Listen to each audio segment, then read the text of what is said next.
regarding just how speed limits are set and the theory behind them. So we asked the state police to come in and do a little informational presentation just to explain to anybody that wanted to come today how they are set, the theory behind them, and give you guys a chance to ask any questions if you have them.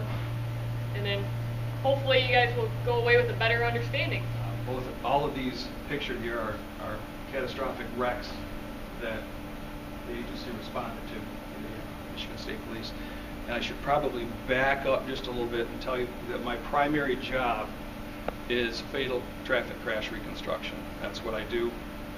I go out and work for any agency interested in seeking my services. I have a few electronics programs available to me. I've got a total station to map out the roadway, do some advanced reconstruction, and come up with speeds throughout the event if it lends itself to it.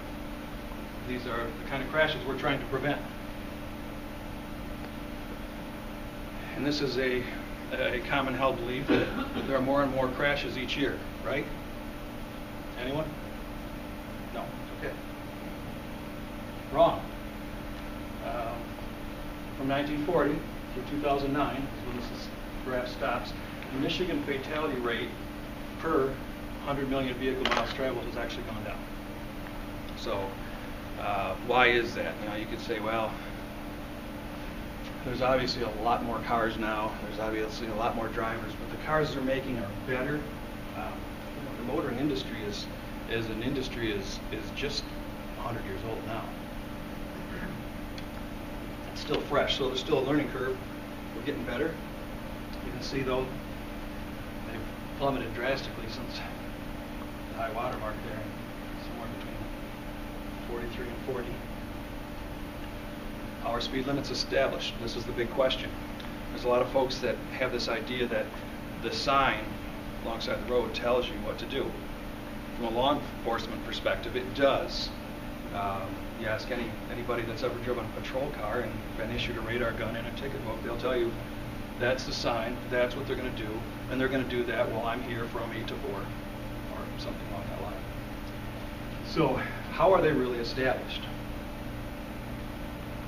A speed study is completed, and the 85th percentile speed is determined from the study. We'll get more on the study. Traffic crash data is analyzed, the number and the rate and the type of crashes. You can pull that up through the electronic website, the traffic crash reporting system that some of the state agencies have, and most of the law enforcement agencies have access to it. You can pull the crash reports and see for a given time frame, and you can break it down to the intersections and find out what kind of crash history you have. The roadside environment is assessed, whether it's residential, commercial, rural, etc.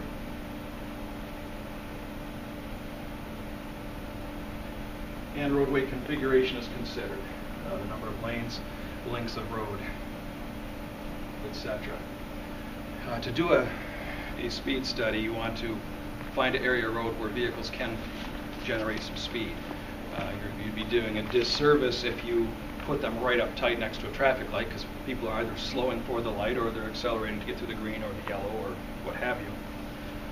So you need to put them out, and then there are some areas, frankly, you can't get a real good speed study if the road's windy, but those roads tend to be fairly self-regulating. Okay, and they don't really allow a lot of speed. Free flow of traffic. Today, traffic is probably flowing by now, but this is not the ideal weather or time for a speed study. Most of those are done in the fall months, the spring months, the summer months, and we don't do them on 4th of July weekend. A lot of people want to cure what they perceive as road defects, because every 4th of July the traffic is just backed right up. Well, yeah, that's good, but we really can't plan our whole lives for 1 out of 365 days. Okay? Vehicle speeds are recorded away from influencing factors, which would include railroad crossings, because people tend to slow to go over the track. They don't generally speed up over it. Signalized intersections, again, they're slowing or stopping or going through. That's potentially different if you have the yellow caution light blinking one way and a red blinking the other.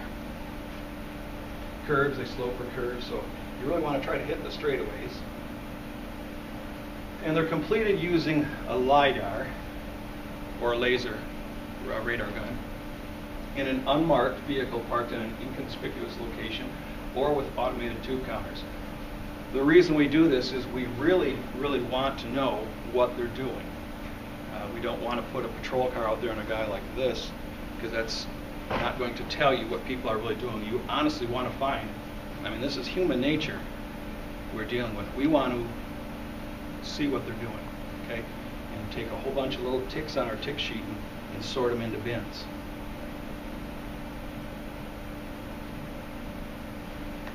So, we're always throwing around the 85th percentile speed. What is the 85th percentile speed? It's not the maximum, it's not the average. When you take a bunch of data, if you have a clear, free-flowing day or a couple hours of traffic data to look at, it's like the bell curve. If you guys remember the bell curve, sometimes we're fortunate enough in school to have a teacher that graded on a curve. The bell curve starts out small. Here's your E's, here's your C's in the rest of the group, and then here's your F's. Hopefully we were all on this part of it.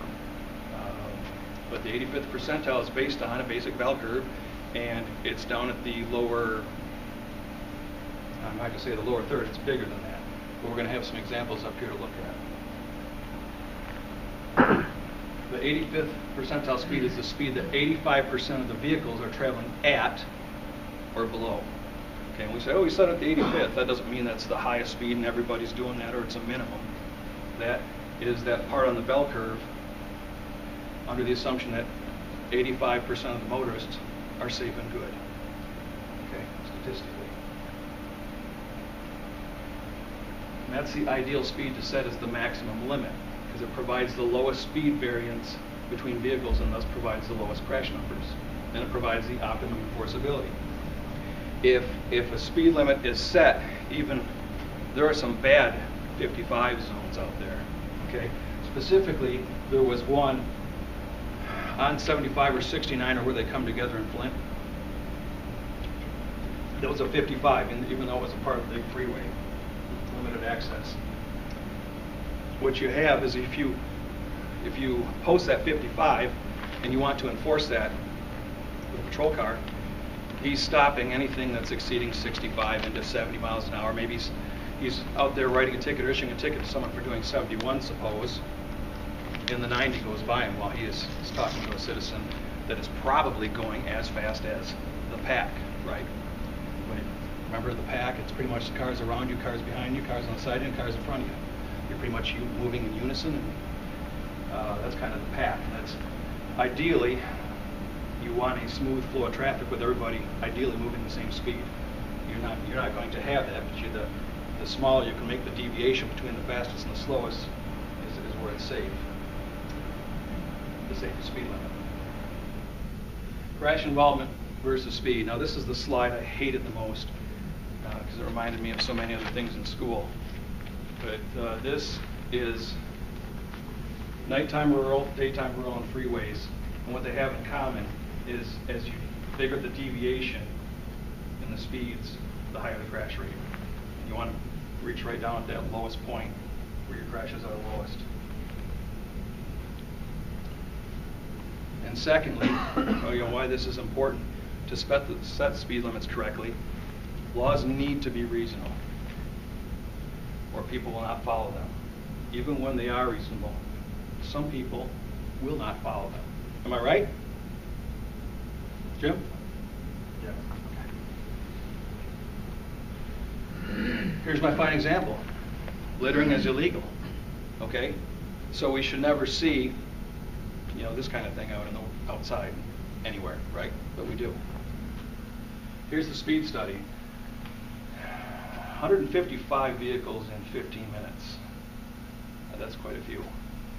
But we have our tick sheet, and as promised, we made a little kind of a bell curve you can see there. Got real thick at 32. Any guesses what the speed limit is? The speed limit's 25. Okay. There are a lot of 25s out there. There's a lot of 25s in incorporated villages and in cities that probably don't need to be there. As motorists and concerned citizens, we have an unnatural love for 25 miles an hour. I think the catch-all. And sometimes it's 25, like I was talking specifically the Front Street one way in Traverse City. If you go downtown, that's 25, but good luck getting up to 25 because they have some traffic calming measures. They have crosswalks and a light, and it's quite busy. It's one way, and parking is abysmal, or was until they put in a parking deck. In an environment like that, you may never even get to 25. All right. So the speed limit here is 25, and there's our 85th at 36. Based on this, what is the ideal speed limit for this road? 85th says 36. I wouldn't try to tell anybody to put up a sign that says 36 though, because people don't like that. They like 5s. So we would round that down to 35. But there you go. We have a 25-mile-an-hour limit. Looks like 1.5% or so is actually driving the speed limit. So is that a good speed limit? Is that a reasonable law? Traffic control order for 45 miles per hour was implemented in 1963. This is not a brand new program. This is something that's been around. Yeah, I guess I don't even know the history of setting speed limits this way, but I found files in my office from 1945 where they talk about it. Okay, so in 1963, this road was deemed quite safe and drivable at 45. Now a lot of things can change between now and then. And this is the road in question. 5 lanes. We've got 2 this way, 2 this way. Center turn lane, a little bit of business. You have a Burger King, Speedway, it works. And this is Waverly, south of Michigan Avenue. 85th percentile speed, 43 miles an hour. What's the speed limit? 45. Wow, it works. This is a dry day. So are people arbitrarily adding 10 on it and dropping the hammer? No. They're driving where they feel comfortable, and this is where that road is driven comfortably. When those two come together, and the number on the sign matches the proper engineered speed, you have something like this. The perception. There's a perception that slower is safer. I once asked a group, I said, do you think if we arbitrarily lowered all the speeds in Michigan, let's say down to 25, all of them, do you think that would make a safer state, traffic-wise? And nobody's ever said yes. And I would have to agree. I think it was hard to drive 55 on 131 when it was 55. I can't imagine trying to change a sign on that. Perception is that a higher speed limit will make the road less safe because the public falsely thinks the actual travel speeds will increase. If set correctly, they don't. 35-mile-an-hour zone, you can see that. And clearly we can see one of our brethren here with a radar gun. And if you can't see that, you must be texting or doing something else altogether. If you can't see this guy sitting under 35, does anybody want to hazard a guess what the motorists are doing with this speed? The popular guess would be 35. But here it is. Here's a fully marked patrol car. And here's a legitimate speed study done without a patrol car. And how did they deviate? It's just about the same study. We got 140 vehicles in 10 minutes and 158 in 13. Now look what we have. There's your 85ths. With a fully marked patrol car, he had them slowed all the way down to 42 in a 35. When he went home for the day, they crept back up to 43. We had Big Rapids Township, City of Big Rapids, request that we relook at Ferris Street. So we thought, okay, well, while we're doing this, speed limits tend to be a little bit emotional. So we tried to set this, this meeting up that anybody that wanted to come and hear the reasoning behind it, the data behind it, the fact that if you raise the number on the sign or you lower the number on the sign, the travel speed does not change. It stays the same. And he has shown that through those different tick sheets that you saw on the presentation earlier. So this is more just informal, this is how they're set, this is why they're set. If any of our local villages or cities have specific questions on their area, we'd be more than happy to stick around and answer those questions.